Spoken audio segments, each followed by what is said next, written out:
Greetings. Good evening. Welcome to the gutter. Everyone ends up here eventually. It is only a matter of time. My name is Aldous, and I will be your host.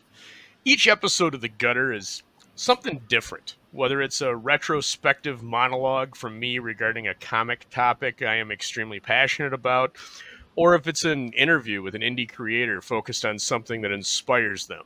You, the illustrious audience, have heard this in the past, be it an introspective look at Todd McFarlane's Spider-Man or Mighty Samson and Machiste. From last week's episode highlighting the intricacies of a 1916 French silent film's path to a contemporary graphic novel in Judex, to a rather cantankerous rant about a little-known comic series that was made into an ABC miniseries in the early 90s with Wild Palms. The topics have been varied, and the depths of which they are explored complex, brutal, and yet held aloft with a sense of slight, what I would argue with is awe. Probably a little bit of wonder there too, and that ties perfectly in with what we are bringing forth tonight, for there's a twist this evening. You are about to enter a world unlike any other, a world of not only imagination, but of heartbreaking trauma. And when I say trauma, I'm talking about therapist for years level trauma for some people, and gallant courage. To borrow from words of Rod Serling, a journey into the wondrous land of imagination. It's a replica of Campbell's hero's journey, bifurcated across two distinct fronts, as you would separate the sides of a fish when cutting a fillet. Take care, though, to remove the head first, which in this case has already been done for you in the form of a swirling darkness that is all-consuming and has no name. It is a deeply moving and emotional work, often misunderstood and tragically never fully adapted entirely, properly, for the contemplations of the author. Layered with multiple meanings of metaphor and allegorical allusion, within the pages it displays hidden and revealed examples of esotericist Rudolf Steiner's anthroposophy, that quasi-spiritual movement that could only be formed in the primordial soup that really was the early 20th century, where Gothicism was found to be blending with Prussian idealism, mythic legends, and cutting-edge pseudoscience of all things. It's the kind of thing that treads water in the shallow end of the pool, and it makes for strikingly alluring YouTube topics for those desperate enough to put out videos on it that will be engaged and copied a few dozen times over. If you don't believe me, just search the topic. Double Ouroboros, sphinxes, oracles, gnomes, and far and away one of the most terrifying avatars of darkness that you will ever see on celluloid in the film adaptation.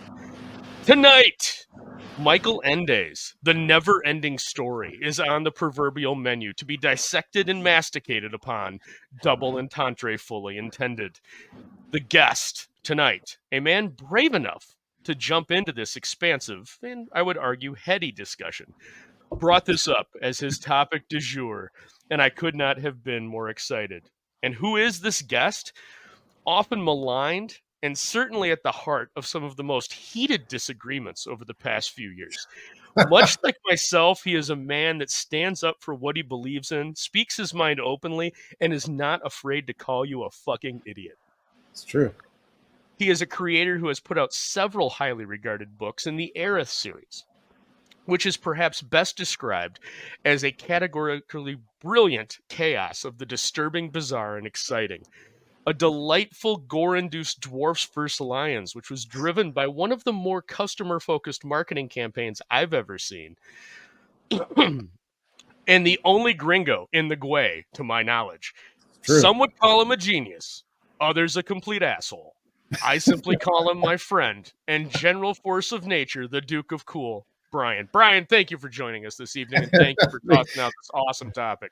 Yeah, I'm gonna have to steal that intro, man. That was beautiful. Thank you. Thanks for having me on, man. I feel like finally get to talk some smart stuff and dive into a lot more than just tits and ass about Airith. So well, there you go. Hey, just cool. Remember, this is the gutter, so it's lowbrow at all times. TNA is widely and accepted and appreciated. But before we get into anything that involves the esoteric symbolism or allegorical metaphors that B-Rose isn't going to quite grasp because they don't involve magic. Let's see who we got in the chat.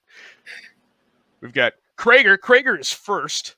Great to see you, Krager. Snuggy Jr. tossing out that Team Dwarf. Awesome to see.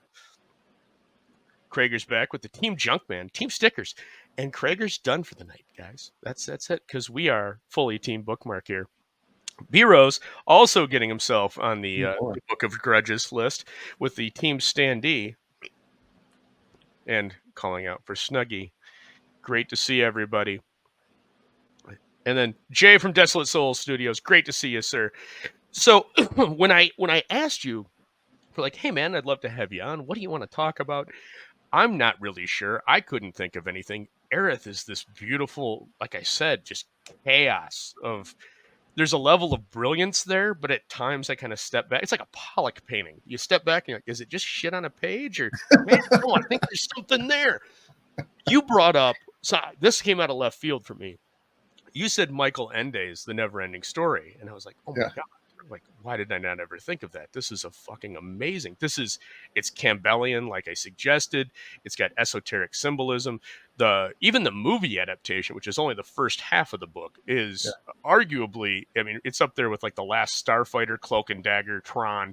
It's that foundation principle. If you were born in the early 80s, this was a film that you watched repeatedly on VHS and probably messed you up quite a bit. So why this particular film, man? What this particular book? What was it about this that really resonates? So of course, me being born in the very start of the 80s, the movie was my introduction to this. So I didn't really get the book until about the 90s, but the movie was such a mind fuck to me at an early age because one, I didn't understand how this kid was reading a book and all of a sudden the book's interacting with him and he's interacting with the book, but the book is actually real because of this imagination in his mind and he's actually making it up, but he's tied to everybody else in the world through this imaginary world why does this, and I had a crush on the childlike princess, empress. So I was like, why does she need a new name? What the hell? The movie it scattered my brain and I just wanted to know, like, why was I so into it? Because I had no idea, 6 years old, didn't know why I could sit and watch the whole thing. 7 years old, could sit and watch the whole thing. As I got older, I started noticing like, this is like really deep level how humans work. We destroy everything in our mind. We destroy our childhood. We destroy our ambitions. We literally self-sabotage our whole life. And that's how I see the book. It's about, you grow up, you have these great ambitions. Everything is doable. There's no limits, nothing. And all of a sudden you start allowing this nothing, because literally it's nothing that starts, feeding on you, on your emotions. Stress is really nothing. You make stress, you make anger, you make all these emotions. It's nothing, which is, the nothingness in the book. And as I got older and started getting into philosophy and everything else, I always went back to this movie and this book, like, holy shit, this movie explains everything. You got to go through this big-titted Sphinx, gauntlet, and the only way through this is to believe in yourself. And I'm starting to think, okay, what is this? Does this part of the movie symbolize maybe temptation, where you need to focus? Like, there's so many ways that you can take this book. And as I got in my 30s and now in my early 40s, the whole aspect of, is this book in a way explaining the fifth dimension? And I just started going down this rabbit hole because now they feel that, the consciousness is the fifth dimension. Well, this movie and book would be the fifth dimension. And it's been a huge inspiration for Airith, how to put symbolism into it, how to kind of trick the reader of what's going on. But yeah, man, there's just so much about this book that, pick a scene and we can go an hour conversation of what it means. And you can go on online forums and there's people who've had discussions for 2 or 3 years about certain aspects of the book of what it meant. And, you can't, too bad you can't get the author to come in and answer all the questions. But yeah, there's just so much into this book that it's insane. And I don't think people really notice the depth of what this book represents and the level of intelligence and different ways of thinking on a. I mean, I don't even know how you could even come up with this book, in all honesty. So it's impressive. It blows my mind every time I watch it. I can sit down and watch it right now or read it right now and straight through. So, and Right. again, Well, and everybody knows it's the first time you've ever been shattered psychologically in that death scene. So, yeah, and we're gonna get to that. I mean, I've got a couple of breakdowns here. I mean, yeah. number one, you've got in the film, and I'm primarily gonna talk about the film because I Okay. think culturally that's got the most zeitgeistian reference for most Yeah, people. agreed. There are probably a lot of people out there that have read the book, and yes, I understand it's not Fantasia, it's Fantastica, but for the sake of common parlance, we're just going to go with what the film has because that has more referential meaning. So, I mean, number one, and I shot you this last night because you threw this at me. I know the book inside and out. I've read it to my kids. I've read it myself multiple times, and then seen the movie. I probably haven't seen the movie in nigh on 10 years. So it was like working on a decade. So I'm like, you know what? Last night, like nothing's really going on. Popped into a couple streams. I'm like, man, I'm gonna fire it up over a whiskey or three. And I was not prepared for how much that title hitting Right. mattered. It was weird. This has, I mean, it's a book about time in a way because Coriander tells Bastion he can't have the book, but he wants him to take the book because that's like a rite of passage. And then the story has to continue because it's the same story every time. It's just a different reader, but the story changes because the reader adds context. And so when that hit, man, it was like, it was almost that I hadn't watched this in a while, like I said, and it was almost like the roles had flipped. Now I felt more like Coriander going into this and watching it instead of experiencing it. And it's wild because there aren't too many media formats that really have that alteration of flip of view. And that I thought that perspective change was really interesting. And I watched it from a different angle. I was watching it as a viewer instead of someone that was so engaged, because thinking back to my childhood, I was always super engaged. Mm. And then, a lot of things I caught too that, man, I consider myself a pretty observant guy. And it's like, man, I haven't thought about this in a while. Wow. This book is so incredibly deep with concepts that you can pick stuff up on your 6th, 7th, 8th watch or view like I did last night. Obviously we have here, the Bastion is our hero. Here he is in the attic reading the book that he stole from Coriander, skipping his math test. And he is the exact opposite of his quote unquote mirror, Atreyu, who is the bravest of the brave, but still childlike. He hunts the purple buffalo. The green skin too, which that's one of the things, ironically, that Michael Ende really had a problem with the film, is that they wouldn't make Atreyu's skin green, which is Really, weird, but that he was so caught up on that one little thing. But you know how writers are. Right. I unfortunately do as well. And Metal Movies and Brewskis, greetings, sir. Thank you for joining us in the horse sinking. Artax My friend, is we will horrible. get to that in a minute. But There's a reason why Artax sounds like heart attacks, man. There's seriously. You know what? Let's just do it now, because I mean this is God. singularly the most traumatic image, in my Who opinion, writes shit like this? from any film. This is brutal. It's so much worse in the book too. Yeah. This is just, it's the absolute greatest. And this film is steeped. I mentioned trauma in the intro, and this isn't even Bastion's dealing with the death of his mother. Him and his father have a very cantankerous relationship that's made very evident in the opening sequence of the movie. But it's deeper than that. They're both taking different paths for how they're dealing with that trauma. One's going inward, one's going outward, and neither is healthy. And that's the beautiful thing that Ende has shown here, is that there's no one solution. There's no one way to deal with a problem, of an emotional, massive problem like your parent dying.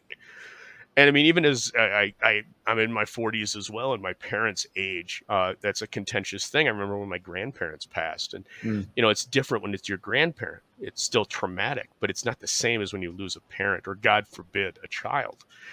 And there's something magical about this, because yes, even though as traumatic as it is, the path of the film shows that life does go on, and things, while you'll never forget that moment, things can get both better and worse, and there's still life to be lived, and there's reasons to move on. And one of the most important things, I think, is how they play Atreyu up prior to this. They really show him that he is strong and capable. He's brave. He's got courage. He's got self-esteem. He speaks down to them when they say, "But you're just a child." Well, just go back home then. They need him more than he needs them. There's self-assurance there. There's positivity. And then they had this beautiful segue by a river where it really shows the bond that he has with Artax. And then I think that's what makes it hit so hard, is that you've seen that this is a strong young man.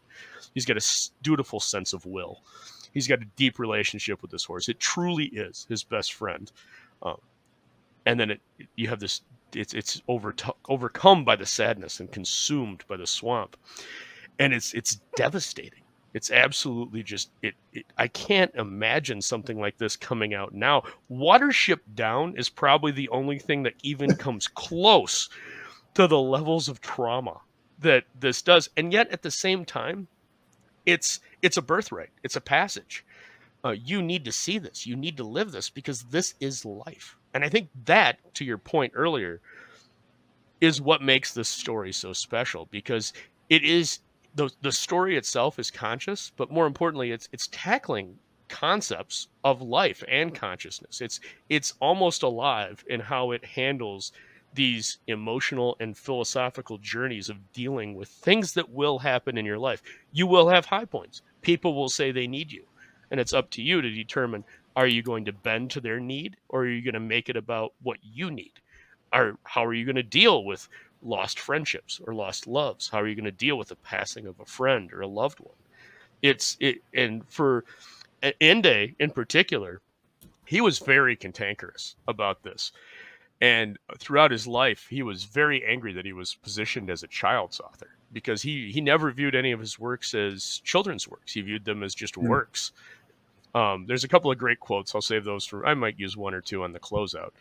But he was a very well-read, very erudite man, and what he wrote here, I think this is his magnum opus. Personally, I don't think he ever hit any chord quite the same as he did with this, because I do think the story changes each time you read it. So now that I've ranted a little bit, what are your thoughts on that? I mean, going through some of that. I mean, just talking about that death scene, what the brilliance of this movie, I mean, the book, but the adaptation of the movie, the different scenes, the ability to get you to experience the emotion within those scenes. So the whole Artax death, the sadness, like, oh no, don't be sad, fight the sadness. The whole time you're watching it, you're feeling like shit, horrible and sad. And now you think about it in the movie going, okay, I understand. Like, how would you fight that feeling? And now you're almost a part of the movie, like Sebastian is a part of the book. You literally got drawn into it emotionally, and now you're literally experiencing what they're experiencing. The same thing with having to name the childlike empress. Like, you like, fucking say her name, motherfucker. Like, right. if you don't fucking say a name, everything's done. Shit can't repeat itself, you know? Like, what the fuck you doing? And then you don't hear the name. You're like, what the fuck? You know, like, it's just the movie. It's so weird. Like you said, right when you see that title, something hits you. And I don't know what it is. I don't know if he put black magic in the script, in the writing, to where you are literally tied in some other form of reality to this book emotionally, because every scene and every time you watch it, like, I could go watch it right now and I will have those same exact emotions as I had when I watched it when I was 5. It's just how you pull that off is fucking genius. And to be able to still do that for a 40-year-old man, to be able to pull those emotions out, you know, it's insane. The whole book, you know, we can go back to the book. If you read it, obviously it's a lot more in depth. There's way more description of what's going on. But as far as adaptations, I do have to say, I mean, look what we're dealing with nowadays. They take books and they just totally fucking destroy them. I would say that when they made this movie, they tried pretty damn close to to keep it to the level of the book. And it's timeless. I hope to God they never try to redo this one. God, it would just be fucking horrible. Well, And I wish they never did number 2. They did a number 3, Did and they? there have been 2, count them, 2 adaptations after number 3. I did not know that. Yeah, God. both of them are not worth watching, in my opinion. I don't think anything ever captured it as much as the first movie did. And I'd like to spend a minute, if I may, and just talk a little bit about that. Wolfgang Petersen made the film that we're talking about.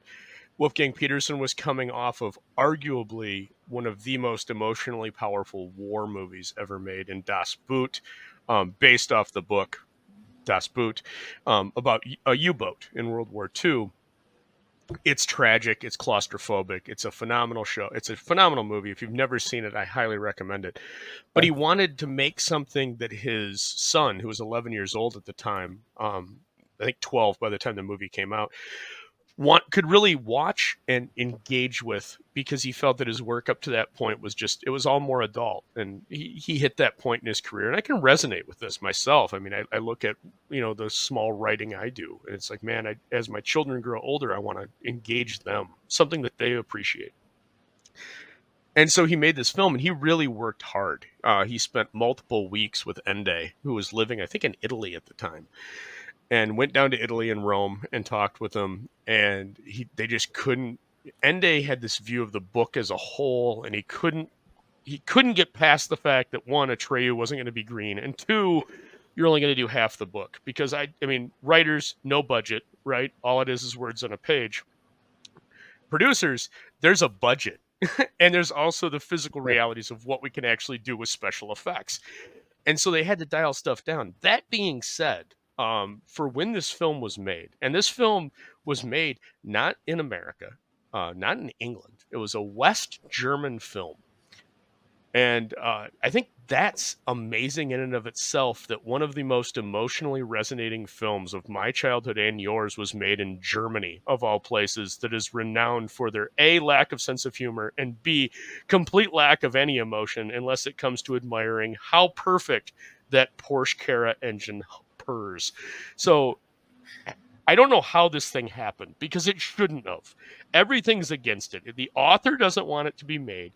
You've got a guy that just directed one of the most epic war films ever, with some of the strong adult mature content and relationships. You've got it being made in Germany, which traditionally is a culture that you don't associate with deep emotional resonance and nostalgia, on a book that really had very little circulation in the English-speaking world. I mean, it was present, but it just didn't have a lot of resonance. It's gained more resonance since the film, but man, this thing shouldn't have worked. And so I think, in a weird way, because everything was kind of stacked against it, it did work. And I'm not sure how that makes sense, but I guarantee you it does if you think about it for 5 minutes. But moving on, you've got a bunch of other stuff. As I said, I do kind of want to just touch on this.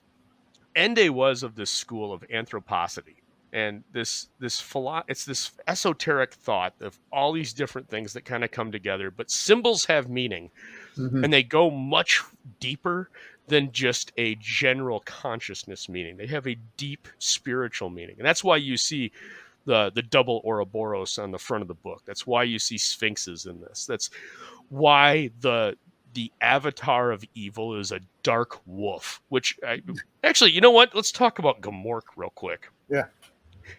This is far and away, like, this thing has no business. It's even now, you look at that wolf. I watched this thing last night. That's scary. Like, it's almost like Jaws. They never show you the full wolf. It's, they show him running through the swamps when Falkor picks Atreyu up and stuff, but it's always the head. And when he's at that temple at the end and the wolf's kind of in the shadows, it's just sulking. And man, it's just incredibly creepy. And I forgot how scary it was. Yeah. Well, they did a good job of making that being the symbolism of, everything that kills imagination, creativity, the child's spirit. what's more scarier than a big ass werewolf lurking in the darkness, a German werewolf at that, lurking in the darkness, waiting to eat you and kill you and behead you and cheer on the end of the world. What's it did when you watch it when you're older, the part where Atreyu ends up stabbing him, it's kind of like it looks fucking horrible. But as a kid, you see this big black blob jump at Atreyu, and then it cuts to the scene where it's on top of him and it rolls over and he's got the glass stuck into him. Right. But I mean, Germans, anything German in storytelling is usually going to be very scary. We all know that. So that I believe I've had nightmares as a young child about that damn wolf. So, and I think someone should bring that back and do a comic just on the nothingness and the adventures of that wolf, bringing the nothingness to the world of Fantasia. Well, and even that, the entire concept of the nothing, like Yeah. it's so appropriate that A, it's a German author, B, it's a German film, and C, it's a German director to bring forth the most nihilistic, absolute dark villain ever in the nothing. The Rockbiter says it best, like a hole would be something. This was nothing. Yeah. And man, you talk about like double entendres, like I suggested earlier in the intro. That's a hell of a reference to modern culture, if I've ever heard one. I can relate to the Rockbiter when he's talking about a great nothing is washing across the land. You look out at the modern scene of what children have to consume, and it's a great nothing. There's no context, there's no subtext, there's nothing there. It's just empty. Yep. And it's all consuming and it's growing. And I think that's the most important part of calling back something like this. And although your works are definitely not anything I hand my children, the importance of your own works, I think that you've got that. There's a certain chaos to life, and all of your work certainly resonates with that general chaos. And even the Gwazine, which, I mean, again, Juanito's, I got to say this publicly, I think for like the 12,000th time, Juanito's piece was like, just fucking just wait till you see what he's working on right now. He just dropped a couple of pages to us. We're like, fucking kid. Nice. Asshole. So, no, go ahead. No, go ahead, man. Continue on. No, with Airith, there's definitely playing part where the imagination is creating a world. And we get into that more as we drop more books. But there's a lot of symbolism where we make sure there's so much symbolism in the book. Right now, if you read the first two books, you don't understand any of the symbolism. Book 3, book 4, and book 5, and even the one I'm working with, Hobby, right now, where it kind of explains her early childhood in this quote unquote world, you start seeing like, well, wait a minute. If this book's from 8 years ago, why is that there? But it's also in this book that's 8 years later here. And you start putting these things together. And when we launched Virus and the Lullaby, which is the prologue to the beginning of Airith, you start seeing that it's the creator who's obsessed with creating this world. He's figured out how to tap in to, let's say, the matrix of reality and start developing these worlds. But within these worlds, there's rules that he must follow. Well, he doesn't want to do that. So he's on this power trip to control these worlds that he's creating through his imagination, but bringing them through reality, through fifth dimension consciousness. It gets all crazy. But I pull a lot from this book, the difference between, confronting self, exploring identity, like just like test of self, of self-worthiness. And like Airith does it constantly in the book. So I don't know if anybody picked up in the first and second book, she has these headaches. And after the headaches, she starts seeing either a flashback or a flash forward. You don't know really what that is. And what it starts doing is it starts opening up her consciousness back. And she has to literally go through this journey of exploring who she actually really is, because she learns that she doesn't know who she is, what she is. She doesn't even know if her past is real or if it's all made up, or if she was just created yesterday and all of her memories are fake, or which ones are real, which ones are not. And that's kind of the journey we end up taking the reader. But it was pulled from this book, because in the book, the story is never the same when it's read, and Bastion interacts with it, and his actions cause consequences within the book. So the same thing with Aerith, what happens in another world actually brings consequences into another world too. And we pulled that directly from the book. So I'm hoping people pick up a lot of this NeverEnding story. I mean, we literally had the Sphinx Gate in the world of Aerith, and we do show that in the book we're working with on with Rich. So I'm So hoping the we do it Sphinx right. Gates, the Sphinx Gate is vitally important, and the first trial it's very played up. I mean, it's everybody remembers. You've got this. He shows up, and you got this grand knight that's going through it, and he dies because he's not pure of heart. He doesn't have faith in himself. He doesn't believe in himself. But Atreyu is able to pass through it because he has a moment of self-doubt, but he's able to pass through at the last minute. Right. The second test is the more interesting to me philosophically, because that's the mirror. You see the opposite of everything. You see your true self. But when Atreyu gets to the mirror, he sees Bastion. And I think that's the most mind fuck of the book. I think that's where it really kind of turns the screws and makes you go, like, really start considering who's your opposite. What is your mirror self? Because Bastion, in a lot of ways, is Atreyu's opposite, but that's messed up because now you're transcending that fifth level of consciousness, like you talked about. You're bringing across a fictional character that how does it match up to every boy that's ever read that book, or girl, in the case may be, I don't know. But when you're able to pull that off, and as an author, as a creator, and you can hit that resonance, and it's the same level of resonance that, to a degree, the Fantastic Four hit when they're talking about what they go through, and you're relating. You can't relate to Thing, but you can if you're an adolescent and you're awkward. There's that awkwardness that's always drawn in by fucking everybody that ever analyzes it. But this goes to a deeper level. This is a philosophical level where you're really introspective, and it stays with you. And I think that was the thing that was the most shocking watching this again, is how introspective this is and how thought-provoking it is.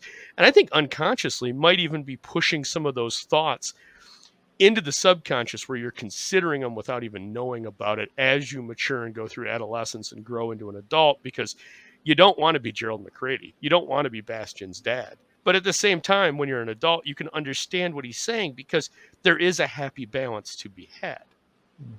But each one of them, again, is scarred by that trauma, and they're separated by that grief, and they can't bridge that. And that's a beautiful warning. I don't think I've ever seen anything display that warning as much. But when you're talking about the Oracle, I first want to talk about this guy.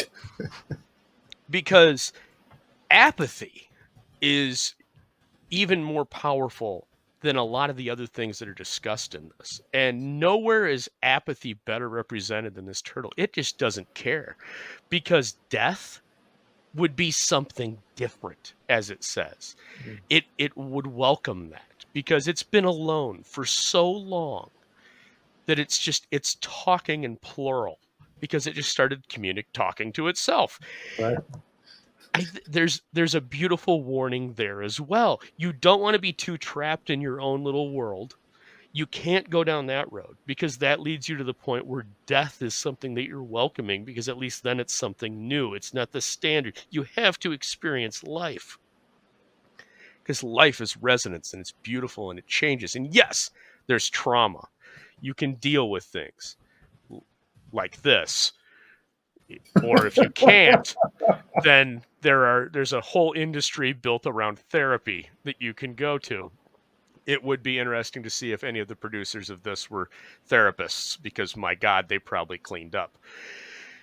But then you've got also, and we have to talk about this, man. This is my the one downside of the movie. I don't get the luck dragon. Come on, man, it's just fun.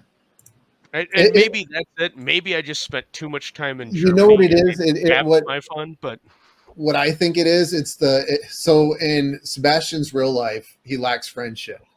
So this is remember, it's the mirror. It's the flip of your reality. So this is his friendship that he gets to experience in this imagination world. And that's how I always took. I could be completely fucking ass backwards. friends save you from darkness. Well, what did the luck dragon do to Atreyu before he got eaten? He was about to get eaten, picked him up out of the mud. That's how I took it.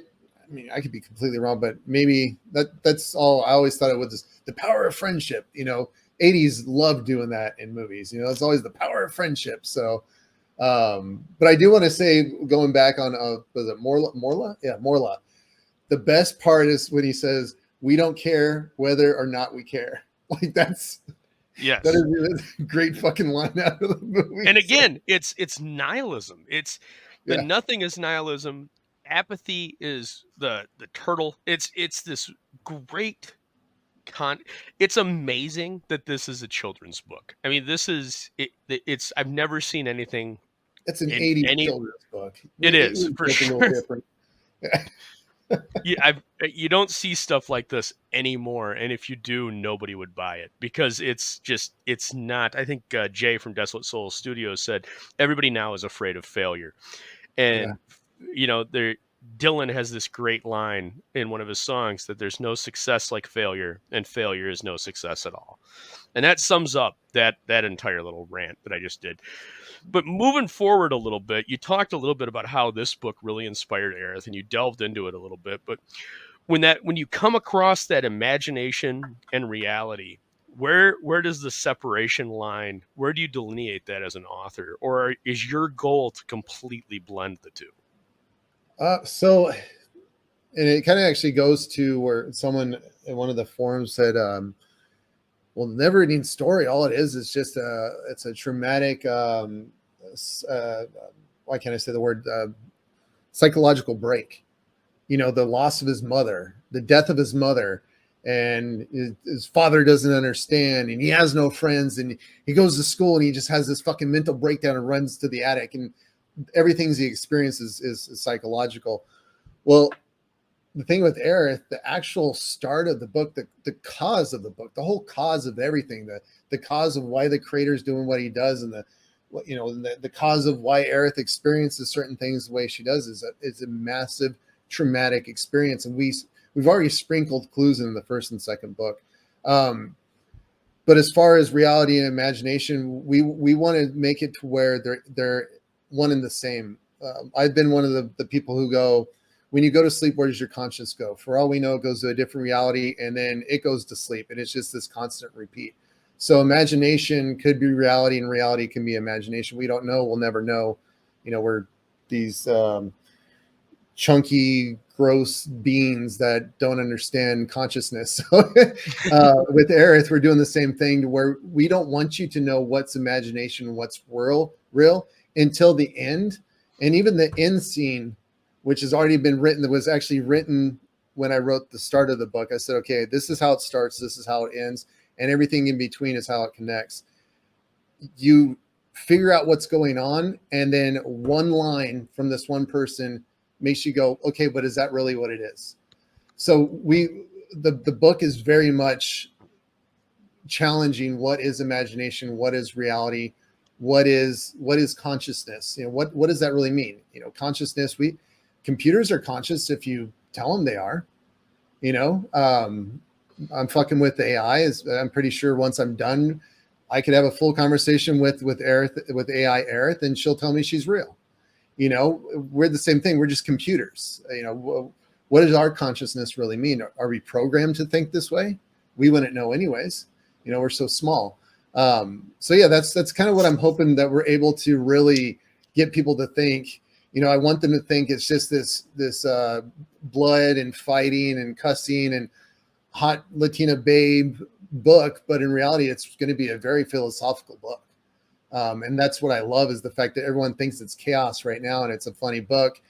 It flips a script and it goes dark as fuck, like really dark, because people start becoming aware of where they're actually at, or I should say stuck. So how does that transfer over into Virus as a Lullaby a little bit?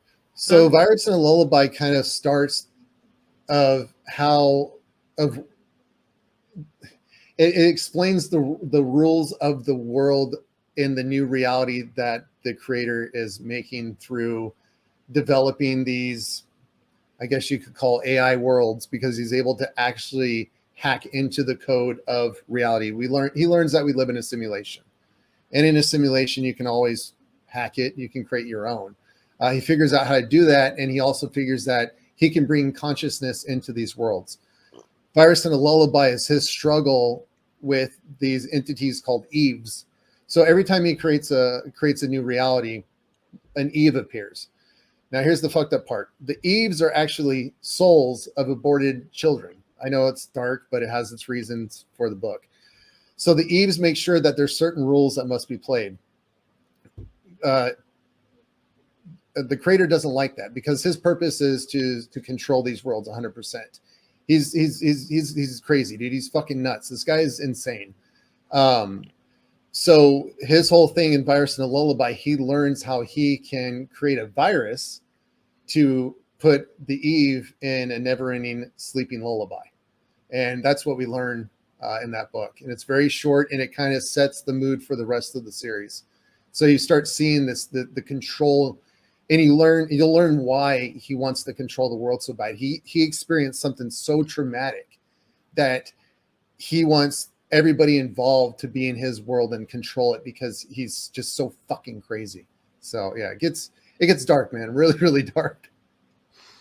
So when you're going to those levels of darkness, how do you keep it from drifting into that nothingness that we talked about with relationship to this book? How do you keep it from, how do you stay grounded and give it a little bit of air of hope or possibility, other than just going? Because you're talking about simulation. I mean, you're hitting some pretty deep concepts. I mean, if this is a simulation, then, well, okay, what's the point of consciousness? I mean, those are pretty deep concepts that really have dark answers the deeper you go down into it. So how do you break through that and give it and put hope somewhere in there? Because you need to have hope.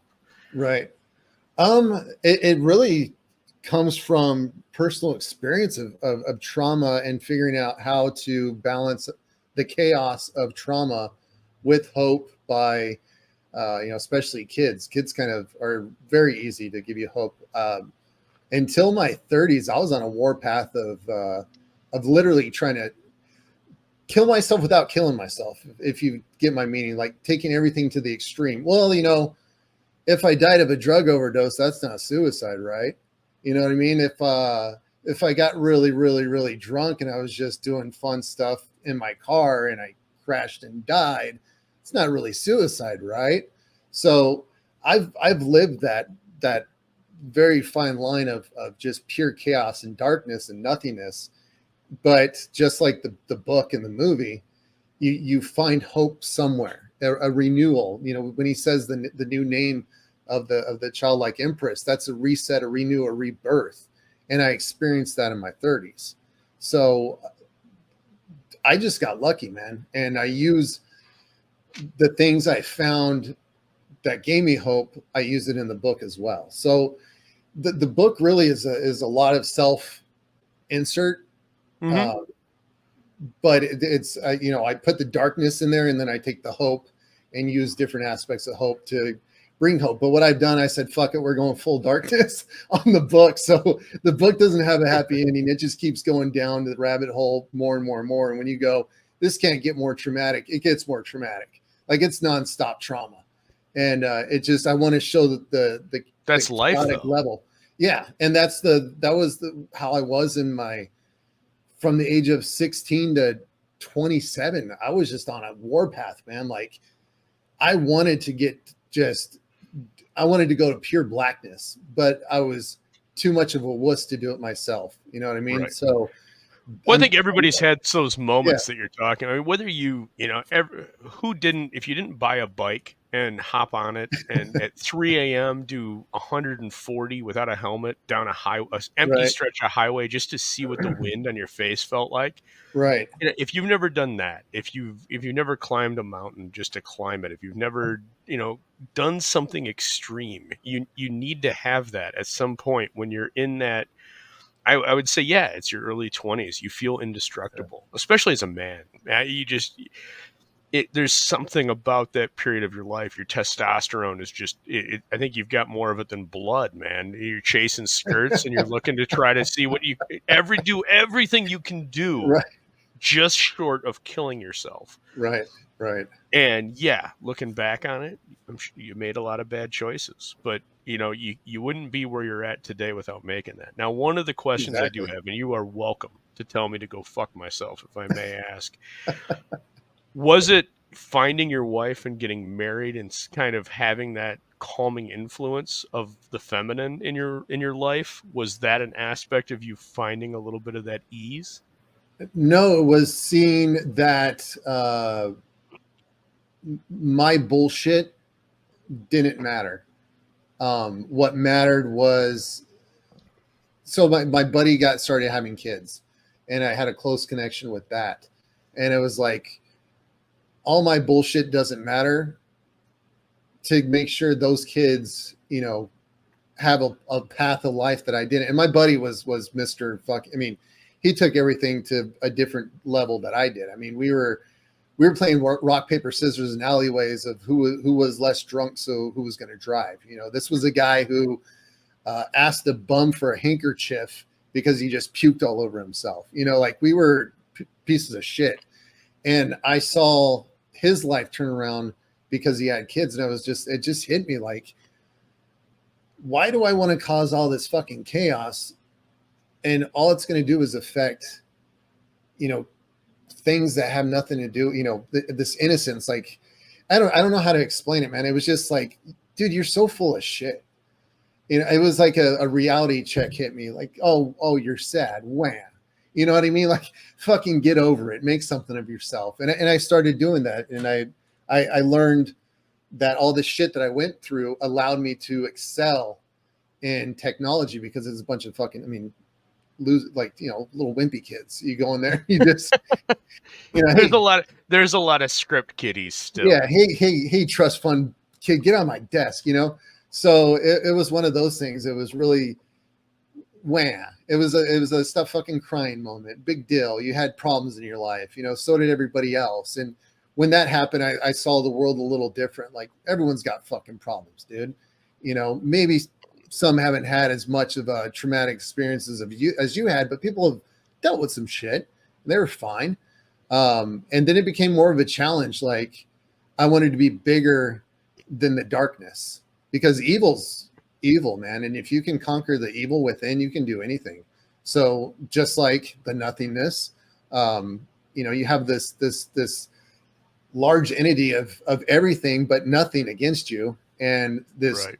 kid who had the self-worth and the strength to fight it and change it. So even when the book, it plays like I think that's why I connect to this movie so much. It's like everything's against you, but you just kept pushing through and kept pushing through. I mean, you got big titty sphinxes shooting laser beams at you. I mean, that's some scary shit right there. You got a big black fucking wolf trying to eat you. You got all these crazy characters, and you just kept moving on. And that's what life was about, was go through the suffering, deal with it, experience it, but don't let it become, don't become the nothingness. Give Right. Well, yourself a new name. you've got Gamork that's out there, and as he says, he wants the nothing to win, because that's his desire, is for it to conquer. He loves it. He's the Right. avatar of the ultimate evil, and that becomes, in more ways than are just metaphorical, all consuming if you let that into your soul. Yeah. And darkness, I think darkness touches men harder than it does women, personally. We become, you're always fighting that chaos, because even though you may turn away from those suicidal urges to take that bike even faster, you're you're always going to be pushing it, and you may reach your philosophical understanding of what you're trying to do, but Mm. who hasn't looked at a stump and then looked at their truck and then looked at a chain and gone, I can pull it out. Yeah. You're still going to always do stupid shit. And Right. I think there's a little bit of that in this book too. But before I get to that, I want to show these. This is Airith Tape 1, which this is far and away the best packaging I've seen in the indie space in a long time. This is just absolutely brilliant how you've done these boxes. And then Airith Tape 2. And then, of course, Dwarfs vs. Lions. And all this is available at airith.com. It's you do a great job marketing, man. In a lot of ways, I think you've got your finger on the pulse of marketing a little bit more than anything else. Or at least anybody else. You really seem to have some resonance there, and people really, really jive with what you're doing. And I think it's great. I think it's you're cutting your teeth, and never change, man. I love your outspokenness too. You were talking about going to your own website using Spotify 18 months before anybody else. I love to see it. I love to see just the complete and utter lack of shame for just speaking your mind and saying, no, you're wrong. And it doesn't matter who you're willing to tell that to.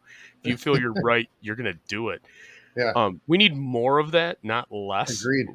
And I keep my hats off to you, man. You guys are absolutely killing it. And as for everybody you've got over there at the GUE, dude, I cannot believe what I'm seeing day in, day out from everybody that's involved. I think you've almost found like that little artist community where everybody's just challenging each other digitally, and they're pushing everybody to bring out their absolute best. And it's fantastic. And I know you're not like the quote unquote figurehead. I associate you as the figurehead simply because I think you're the most vocal out there screaming about it. Although Ollie's coming up on your heels pretty fast. Yeah, I know. Yeah. But overall, man, you guys are doing great work in the indie comic scene. I think hopefully, if there's one person out there that hears this and reads this book and is inspired by it as much as you are, and really puts it into action, or even as I've indicated, more the philosophical side, as I took it into my heart and I applied it to my life, man, I think that'd be awesome, because I can't imagine a better topic to bring up tonight. And I don't know, do you have anything else you want to add, man? Because no, man, I mean, I'm really excited. I'm working right now with Ollie and Hobby, and that's another cool thing about the GUE. And I really wish people would start forming, I don't want to call it cliques, but collabs, places that you can throw shit at the wall. And we're definitely not a group of yes men. B-Rose just dropped his digital Cerebrum, and everybody's already given not only their opinion, but the thing is they've all said, and let us help. You know what I mean? Like, that's the type of people we need to be surrounded with, not, the cultist shit that we deal with on a weekly basis. But now that I'm working with Ollie and I'm working with Hobby, and also Juanito's doing some stuff with Airith, I'm able to really take the storytelling level up, because I'm great with ideas. I'm great with packaging. I'm great with marketing stuff. I'm great with throwing together. I mean, shit, man. Here, let me just pull this up just to show you how the how the chaos in my mind works. I'll share a screen. Hold on one sec. I think B Rose has seen this too. So this is how I write books. Where's my share screen here? And then we can bounce after this. But this is how I am developing the project that I'm working on right now with Ollie. Oh, God, you're one of these people. Yes. Oh.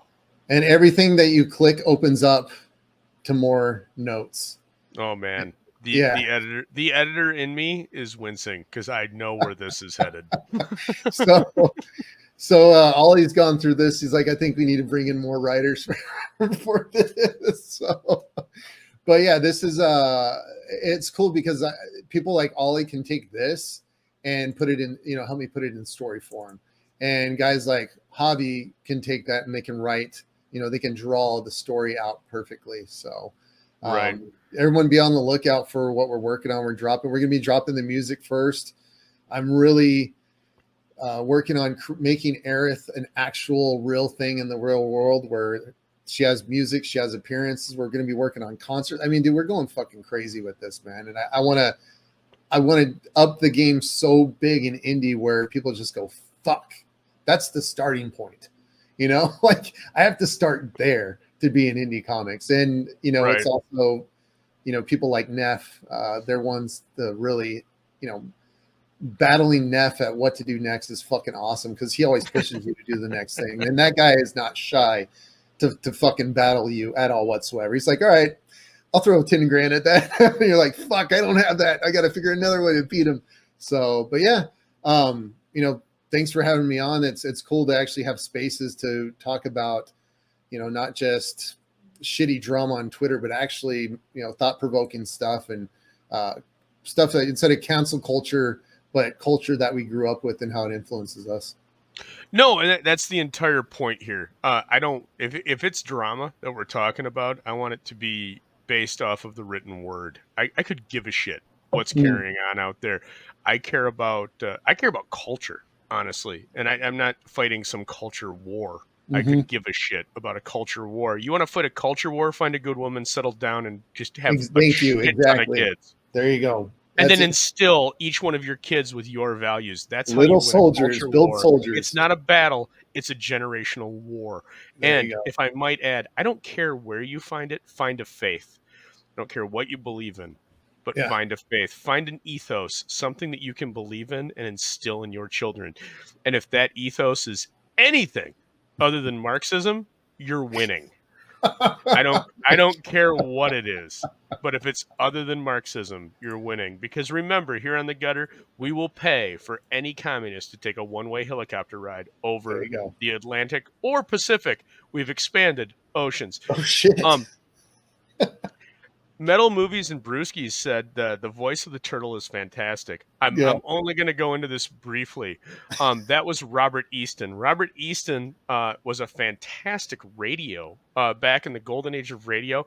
He was a kid. He was a kind of a quote-unquote child prodigy as a voice actor. He was on Fibber McGee and Molly, The Fred Allen Show, Suspense. He did multiple roles on Suspense. He was an extra in 2 or 3 Shadow episodes at the time. He was in 0 Hour, and moving into film, he was in Undertow with Rock Hudson, and that's the extent of my knowledge without driving over to his Wikipedia page. But to close this out, I will quote Michael Ende himself, the author of The NeverEnding Story. If you have never wept bitter tears because a wonderful story has come to an end, and you must take your leave of the characters with whom you have shared so many adventures, whom you have loved and admired, for whom you have hoped and feared, and without whose company life seems empty and meaningless. If such things have not been a part of your own experience, you will probably never understand what Bastian did next. And with that, I wish you a strong adieu, and thank you for joining us in the Gutter. Brian, it's been a pleasure. Have a great night. Thanks for having me. This is blood for blood and by the gallons. This is the old days, and the bad days, the all or nothing days. They're back. There's no choices left.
You're still here? It's over. Go home.